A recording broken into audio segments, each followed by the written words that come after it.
Good morning, folks. Brandon here with Fields BMW of Daytona Beach, here with another helpful how-to video. Today I'm in a 2021 BMW 430i, and this has iDrive 7.0.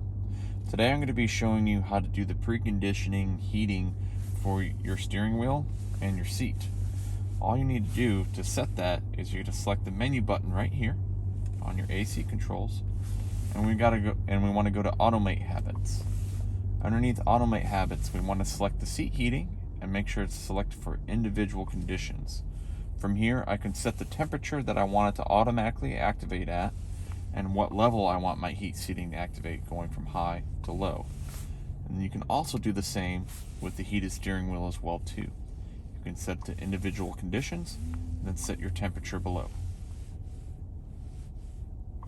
Once you have that set, next time you get into your vehicle, the heated steering wheel and heated seat will automatically turn on for you. I hope you find this video helpful. If you have any questions, feel free to reach out to us here at Fields BMW of Daytona Beach. Again, I'm Brandon, and have a good day.